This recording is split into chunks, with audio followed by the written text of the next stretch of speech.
In this last lesson, we will share some advice for better formatting in Excel. Note, we will not be looking at any heavy formatting, as this is rarely expected from the project manager. Of course, there are cases when documents and presentations need to be created with the most professional formatting possible. However, we will not focus on it here, as this is not part of the fundamental skills a project manager should have. Most of the project manager templates are operational in nature, internal to the project team and key stakeholders, so this is the first important step for your development as project manager. To be able to create clean documents that are easy to read. Having said that, let's see our tips. 1. Starting with a blank Excel page. Before we even type the first letter into our table, it is good practice to remove the default grid lines in the sheet. We are already familiar with this, so let's continue. 2. Formatting the title rows. You need to highlight visually the title row so it's easy to see. The key levers here are the color of the cell and the text color. Whenever choosing colors, try to be in line with your company colors or at least not in conflict with them, using red versus blue, etc. Then you basically have two options. Either go with a lighter cell color, this one for example, and dark letters to create a contrast, let's say black or dark blue. Second option is to do the other thing around. Go for a darker cell color and then apply white letters. I also like using letters in bold for the title row so it is well highlighted. Final tip here, try to avoid using the rag colors, red, amber and green. These colors are a bit too strong for title rows, and in addition they will be very similar to your status column colors and it will not look very pretty as a whole. 3. Formatting the table borders.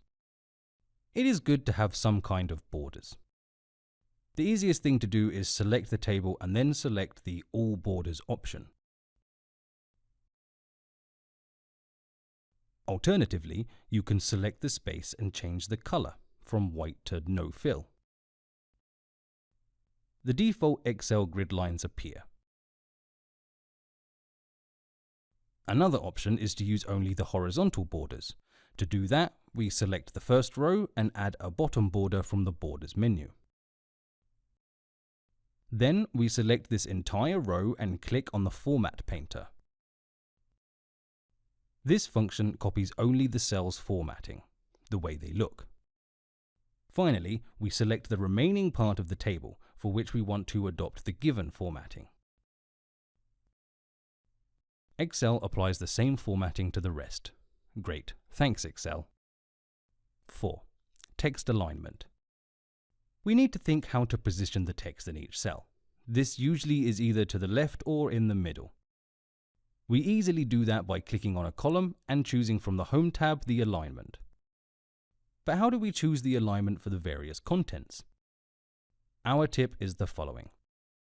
For columns where the data is short and standardized in terms of characters, such as status, date, completion percentage, we would want to go for center alignment. The contents have the same structure and are usually short. For columns that include more characters, on the other hand, we suggest using the alignment to the left. These would be task names, descriptions, comments, etc. No matter what you choose, however, make sure it is the same alignment for each column. Columns with mixed alignments make the table look really disorganized. That's better. 5. Another tip for tables. Extra space below the titles row and the totals row. In case you want to add some air into a table with totals, something you may have in a budget or in a tracker with completion percentages, you can add two new rows. One under the titles row and one above the row where you have your total. You need those to be clean. The easiest thing is to select the blank cell to the left and drag to the right. Lastly, select the two rows together by holding the Control button while selecting. And then reduce the height of one of them. Excel will perform the same adjustment in the height of the other row too. That creates some free space. which some people may find visually appealing. Finally, if you do not like creating a table manually, you can always use the default Microsoft Excel table designs. To do that, select the contents of your table, go to the Insert tab and click on Table. A pop-up appears asking you for the range. Since you already selected it, you can click OK. Now, from the Table Design tab, you have many options on what your table could look like, so feel free to use the default table functionality. Great! These were our tips for formatting your project management templates in Excel. Thanks so much for watching.